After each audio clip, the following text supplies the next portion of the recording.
Yes. More tea, Rabbi? Okay, thank you. Oh, hello. Good morning. Welcome to another installation of Tea Time with Jamie. I hope you're having a very lovely morning. Waking up, feeling fresh as a daisy, fresh as a poppy even. Today, I would like to talk to all of you from here in my tea house. How would you know? I've got some lovely flowers. A good source of yellow. I would like to talk to you today about tea. One of the most quintessentially British things I could possibly talk to you about. Yes, I know. What kind of tea, I hear you ask?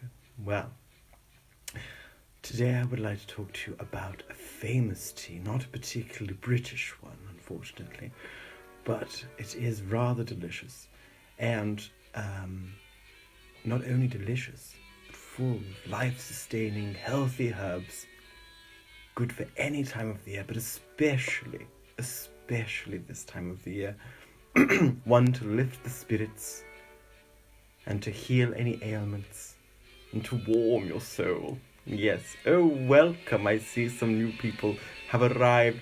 Please feel free to send a like or a thumbs up or some kind of comment.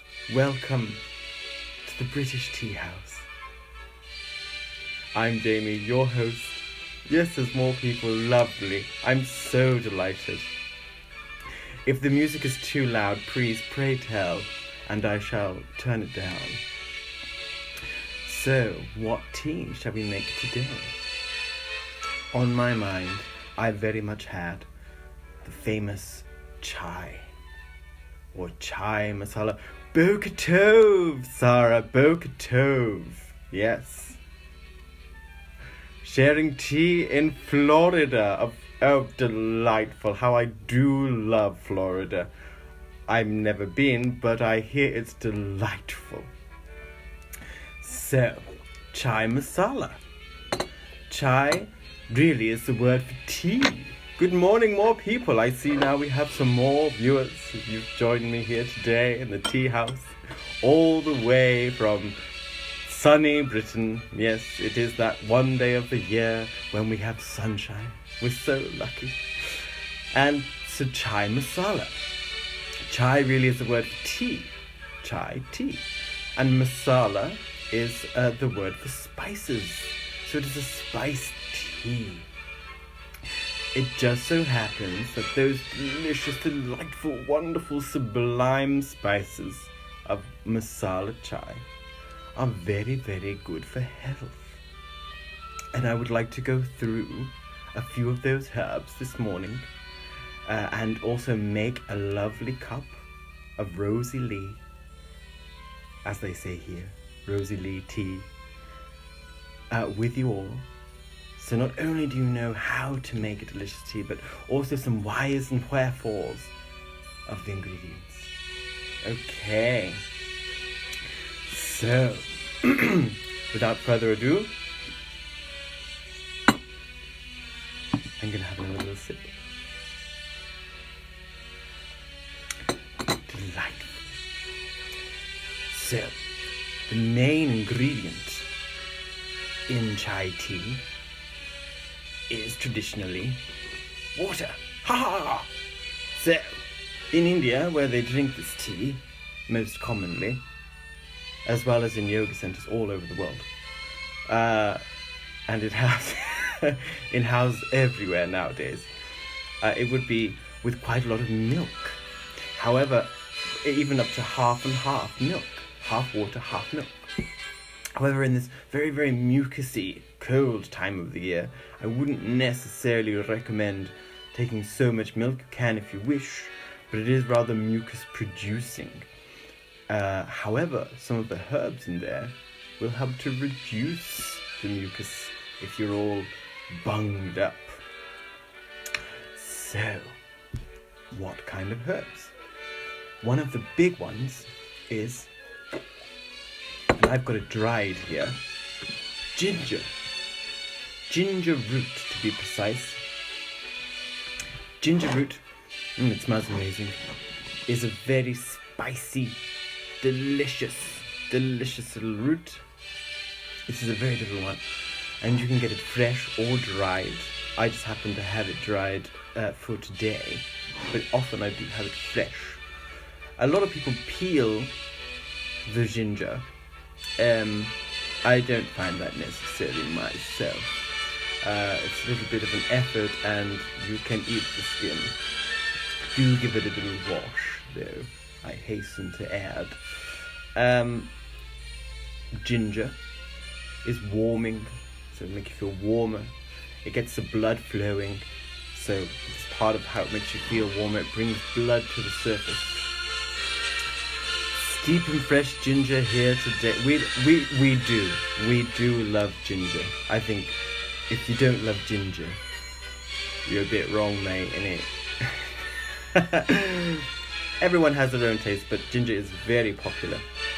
Also, if you do find it very spicy, fear not. You may use less, and also the spicy effect is really only in the mouth.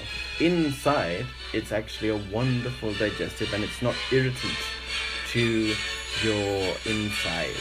Just the inside of the mouth, but not to the rest of the digestive tract. So, some of the benefits of ginger. Ginger improves circulation. So if your hands are cold, your feet are cold, it will warm them up. If you're feeling cold just in general, it'll help you feel warmer. Furthermore, it is a tummy settler. It's a digestive. So if you're traveling and getting a little bit travel sick, as one is wont to do sometimes, then a little bit of ginger do the trick. Crystallized ginger perhaps, or ginger tea. You know, I'm always in the car with my cup of tea. So it's very, very good for settling the tummy. Wonderful. Furthermore, it's antimicrobial. Those little microbes that are everywhere. Some good for us, some not so good for us. All have their purpose, all there for some kind of reason or other. This helps to knock out the ones that aren't very good for us. Wonderful, delightful. So I'm just going to pop that in there. Right, so that's ginger. If there's any questions about any of the things, please do say, just type away on the Facebooks there and leave one of those commentaries. Feel free. So, next on the list. I don't know if you can see this very well. This, my tea drinking lovelies, is, maybe that's a better example. It's a rather curly piece of wood. I say, what could it be? Smells delightful, slightly pungent, spicy.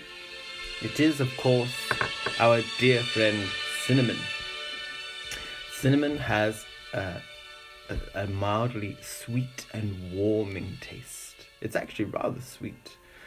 You can even eat it if you dare. Straight up. It's a bit chewy, it's a bit woody, but is delicious. And if you chew a little bit, you will begin to notice the different qualities that cinnamon has, that if you'd had it in a drink, you may not have noticed. Oh, good morning. I see there are more people joining us now. Good morning. Feel free to comment. We're in the tea room this morning, all the way from Britain, the motherland, as I like to call it. So, my goodness, this is rather spicy. So, cinnamon is actually rather spicy. It's rather warming, much like ginger. And having it in a tea, or having it on a cake, or dusted across the top of one's cappuccino, you may not pick up on how spicy this is, but having a little nibble of the the raw material, you'll figure out just how spicy it is, and it's really rather spicy. There's different kinds of cinnamon. Some are more and some are less spicy. It comes from a very, very hot place. And the reason it's curled up, does anybody know? If you want to leave a comment, please feel free to chirp in with your knowledge and your wisdom. The reason it's all curled up is because it's peeled off of a tree. It is the bark of a tree that grows in very tropical places. And when it dries, it curls back up. Because it was round to begin with, it peeled off, and then it curls itself back up. So this, of course, is going to go into our chai tea this morning. It also has wonderful antimicrobial properties. It also helps to line the mucous membranes. You have such a word for this morning, mucous membranes. The mucosa. The mucous membranes are all the bits that have mucus, slime, saliva, etc. on our body, and it's the bit of our body, usually on the interior side, that's exposed to the exterior world. That is to say, through our nostrils, air from outside is touching here, down into our lungs, air outside touches our body, and then down through the digestive tract, all the way to the exit. There is this mucosa, the mucous membrane, and this is basically how our body interacts with the outside world. We're rather like a tube. The outside side of the tube is our skin. The inside side of the tube is also a kind of skin, but it has mucus in it to protect it and also to help with the transference of nutrients, and for the body to understand. Just by touching something on your tongue, your body is very intelligent, and it begins to understand what it is that's going in. That's part of what the tongue is for as well, to understand even further. It's a very, very elaborate mechanism for understanding all those tastes and flavors. It's remarkable. So, can you hear the music? These are my greatest hits. Tea house greatest hits. Now that's what I call tea house. So, cinnamon, definitely going in there. Warming, antimicrobial, and helps to line the mucous membranes. So if you have a sore throat and your throat's feeling dry, even though this isn't particularly strong, it's good to it will help a little bit, and as part of a greater formula. And I just remembered. So in traditional Chinese medicine, they use cinnamon as a transporter of other medicines. So this will help. Also the ginger does this. This will help with the transporting of the medicinal benefits of the other spices and herbs to all those bits of your body that need it. That's going in there into my delightful little cup. So, what's next? Cardamom, one of my absolutely favorite herbs. This is what it looks like whole. Well, I don't know if you can see that. I appreciate that, really. It is a green seed pod. A green seed pod. So, if I just crack that open, and I'll peel it open for you, you may have seen ground cardamom. And ground cardamom is like a black powder, not a green powder. And that is because, I don't know if you can really see in there, but inside here, there are green seeds. You also may have seen cardamom outside of the pod, in which case you will know it as these little black seeds. So, it looks a little bit like cacao nibs. Can you see that? There's these little black, these little dark, very dark brown seeds.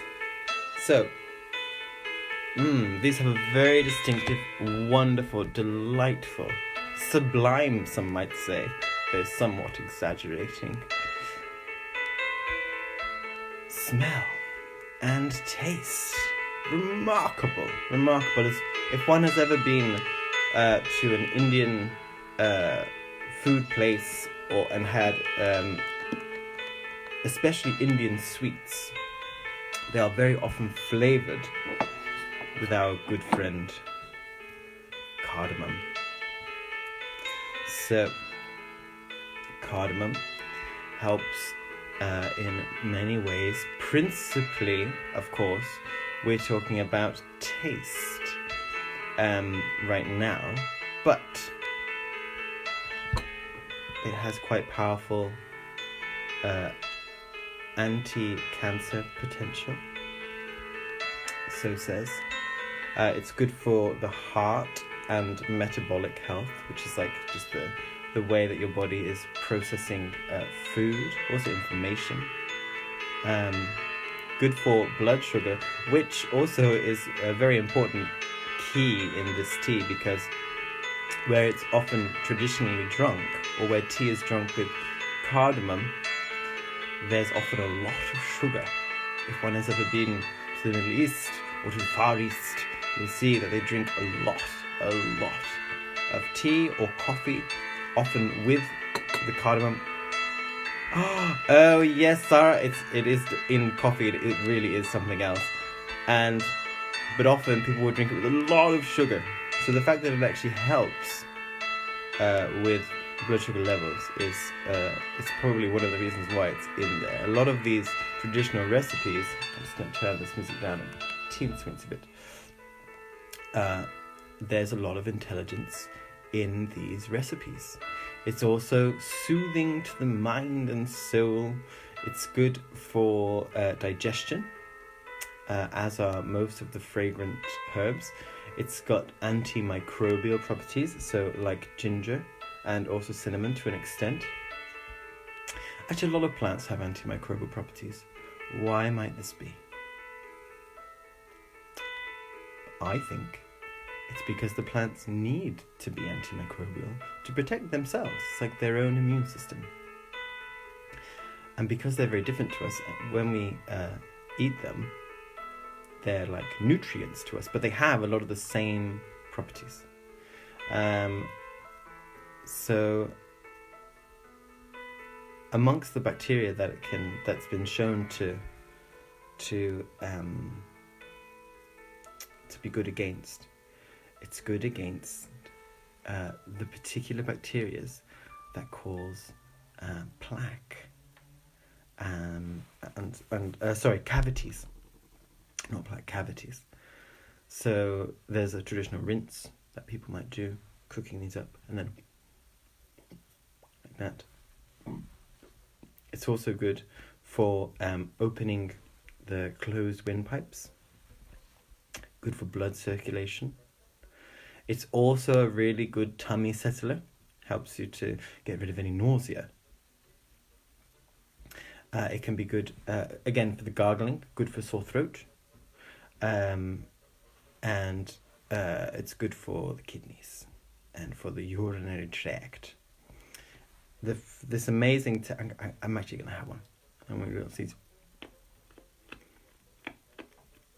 They're super fresh. My goodness.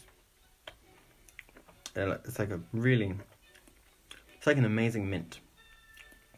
It's not so incredibly strong, but it is quite strong, and it's very, very pronounced. Very good as a breath freshener. So, also any herbs that have these very, very strong smells and tastes, like that kind of explodes up into the nose, into the olfactory centers. Often that is because of an essential oil. Any of these, it pretty much always is because of essential oil. And anything that contains these strong essential oils are going to be good for digestion. So all of them across the board. So this is a very, very wonderful action. All of these things, anything that's got a strong fragrance to it. Just think about any green leafy herbs that you might put onto a pasta another green leafy herb that you might put into a cup of tea, like they call in Israel nana. No clue there. All of these things, and which Eden Village grows all over the place, particularly by the bunks, and that you may have picked and you may have made a delightful cup of tea. All these are very, very good for digestion. Yeah, same rule applies to all of them. So, let's have a look. What is next on our list?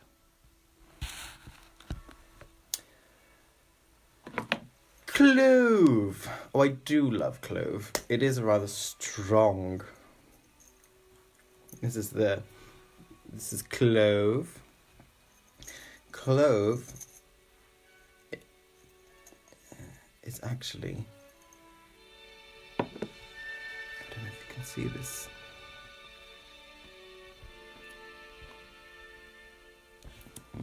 I hope my camera would just, I wish my camera would just zoom in on that. So, if you can see how it's got, hello Rachel, it's so good to see you, welcome to the tea house. So, we're just looking now at clove, and look how funny this shape is. This shape is because it's actually a dried up flower, would you believe? Yes, it really is. It has a very, very strong smell. And again, I do recommend, if you're going to make anything, try the individual ingredients yourself. Because, like with cinnamon, when cinnamon's in something, it tastes quite mild, usually very sweet, etc. But when you taste it yourself, you get the sweetness and you get that cinnamon flavour, but you also get that incredible spice. And if you're very sensitive, you might even start to feel, or if you chew it long enough, this like lining effect, like how licorice root does and how marshmallow root does. Cinnamon has a similar effect, though not as strong as those two aforementioned herbs. So, clove, still today, but also back in the day, when people had a sore tooth, for whatever reason, they would get one of these little babies and pop it in there, and next to the gum. This releases some of the flavour into the whole mouth, but if you kind of keep it down there, what it does is it numbs that area. The essential oil, or maybe not just the essential oil, but there's some active components in clove, which amongst all the many wonderful things it does, is a very wonderful sedative. Not sedative, what's the word? Anesthetic. It numbs pain. So when people had a toothache, before they would go to the dentist, and I know people that do this, or that have done this, put a little clove in there, or what you can often see in the stores is clove oil. This tastes remarkably strong, and because the oil just it does float around the mouth a bit more, you do get a lot more of the taste. However, putting a drop of that clove oil on to whatever area, it is astounding. It really does numb the area. So these are very, very powerful things. I'm going to take that out. Just because I do not wish to talk with a plum in my mouth as well as the clove. So, cloves will go in there.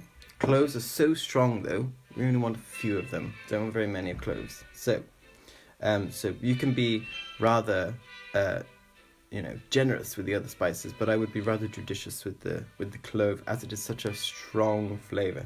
So I'm just going to put 2 pieces into my particular tea. Some of the other benefits of clove, again, very good digestive. There was warming oils. Good morning, Eden Village. Boker Tove. Welcome to the tea house. So, all these things that have essential oils are good. What is that I hear you say? Hearken? Oh yes, digestives. Wonderful. And also they're warming. Make you feel a bit warmer inside. So on those cold, cold winter days and winter nights, a nice cup of masala chai, spiced tea. Also, it has some wonderful antimicrobial properties. And I'm going to I'm going to rather crack on a little bit for the sake of time. Right. Not necessarily a traditional ingredient, but it's your tea. You can put whatever you want in it. So, this is, look at that little star. This is also another flower that's been dried. It's actually the seed stage of the flower that's been dried. Has the most remarkable smell. It's so strong. Very powerful. And in this wonderful star shape. So-called star anise. Star anise has many, many wonderful properties. Again, it's got that really strong smell, so it's probably very good for digestion. It's also probably a little bit warming because of its essential oil content. If you have a little nibble of this one, this is a lot harder than the cinnamon.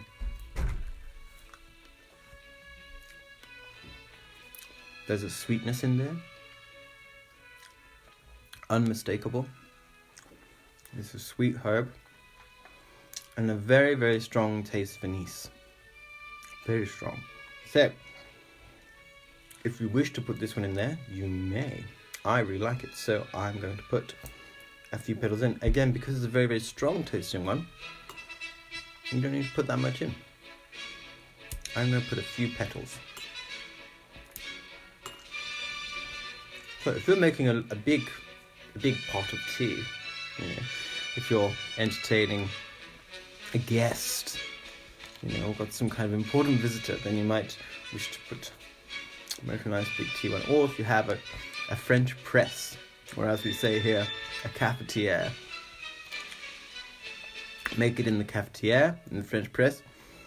Let it brew for a while, and then when you're ready, push down the TNT. Set. Take this out so I can talk properly. The next one that's going into my particular tea today is, I really want to talk about this one more. Can you see that? It's very, very orangey. Very orangey. In a powder form. Oh, how long should you let the tea steep? I would say up to you, really. What I usually do is I make it in a pot and I cook it with a lid on a very low heat for a while.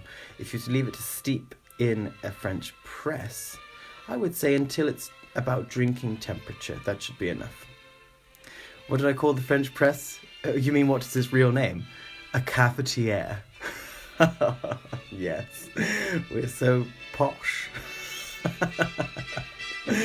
So, a cafetiere, I can write the name. So, it's really rather the normal name here in England. So, look at this. Very, very orangey herb, right? It is a root. Here it is. I sliced it a minute ago. Look at that. Is that ginger? Nay, 'tis not. If I actually rub my finger on here, can you see how that's gone yellow? That's not ginger. This is turmeric. Often you see it in a in a bag, in a powder, like this kind of white powder. There's the Indian name, haldi. This yellow powder. So today I've chosen to not use the powder. Why? Because I'm making the tea and I don't want the powder in my tea. There's not a really big problem with that, but it is harder to filter out a powder than it is to filter out chunks. That's the technical name, chunks. So, turmeric. It's not a traditional ingredient necessarily in the chai masala. You won't necessarily see this in a popular cafe, but it can go in. It has a rather earthy smell and an earthy taste. You may have seen a turmeric latte. But it has the most incredible medicinal properties. Really, really, really remarkable. This is one of my big go-to herbs. It's fairly easy to find. Even a lot of people might have it at home already if you cook like Indian food or make turmeric lattes. And it's very, very powerful antimicrobial. It's slightly warming. So it's if you have if you're feeling cold, again, it's one of those things that's going to warm you up. It's mostly famed at the moment for being an anti-inflammatory. So there's many anti-inflammatories. This one has been picked on in particular, but it is an incredible herb, and I always love this. It's so lovely, and yeah, in the fresh fruit it looks kind of orange. In the dry powder it looks very yellow, and it stains yellow. Do be aware that it really does stain. You can actually dye clothes yellow with this. So try not to get it on your clothes, otherwise it might be there for a little while. So this is going in today because I want this one to be a particularly antimicrobial mix. So this has got wonderful antiviral and antibacterial properties, much like the other ones. Just a particularly noted one. So, what have we got so far? We've got, let's have a look. We started out with ginger. There's my little ginger. Then some cinnamon. Wonderful little cinnamon. Then, was it star anise? The little stars. Which are flowers originally. These little other flowers which are cloves. Oh, hello there, Mario. Love to see you, old chap. And we're almost coming to the end. I almost thought I wasn't going to have enough material. It turns out I got too much. So, just to quickly finish this one off. Another few things that you may put in is black pepper. That is a very traditional ingredient. And if you so desire to have your tea with cow's milk, this is another one, or any animal milk really, which is a slightly mucus producing, which in the cold weather you can ameliorate, you can make better, you can reduce the mucus producing effect with things like black pepper. The other spicy things will also help to reduce the mucosity, as we call it in the business. And I've got a little jar of some local honey. It doesn't have to be local, it just happens to be local. And honey is particularly good in these mixtures because, oh my goodness, the music has taken a rather intense turn. Where's my tea house music going, please? So, honey helps soothe those dried mucous membranes, that inner skin that might become dry because of a cough or a cold, something. It helps to soothe that. It's also very powerful antimicrobial, to the point where jars of honey, hundreds of years old, have been found, and the honey was fine. So honey is an astounding, remarkable liquid gold from Mother Nature. Lovely stuff. So you can sweeten your tea, if you so desire, with a little bit of honey, as it has the most incredible medicinal properties. And I think, my friends, all that is to be done now is to put all these ingredients into a pot with water and milk, whatever kind of milk you like. Today I think I'm going to have some almond milk, and put the lid on and warm it up. Or if you're using a French press, put it all in the French press, put the lid on and let it steep long enough so that it's cool enough to drink. Put the water in very, very hot, and then let it sit for a little while. And you may also, today I will be doing this because I actually do like it with the tea. So tea is a kind of infusion made of from the tea tree, from the tea plant. And this is how in England everybody's got these little tea bags. And so I'm drinking some fine British tea. And I'm going to have tea with my spices. Therefore, masala chai, spiced tea. You may just have these, you could have them with green tea, you can have them with black tea, you could have them alone without any tea, which I do that a lot actually. I do so enjoy, but because I'm in England, I shall be having it with a tea bag. So, that all goes in there, but you could put these with anything. These are delicious spices. As Sarah was noting earlier, in the Middle East, people drink coffee with cardamom, which is delicious. And actually, one of the things that it helps to do, caffeine in these drinks generally makes one want to do a little bit more pee-pee than usual. And the cardamom helps to balance that out. So it actually helps to balance some of the effects of the caffeine in the drink. So you still get the stimulation, but with less pee-pee. So I think we've come to the end of this. It's been so delightful having you in the tea house. And I would like to wish you all a very, very wonderful day. Take care of yourselves, be well, and enjoy delicious medicinal herbal teas. And I look forward to seeing you again tomorrow. Bottoms up.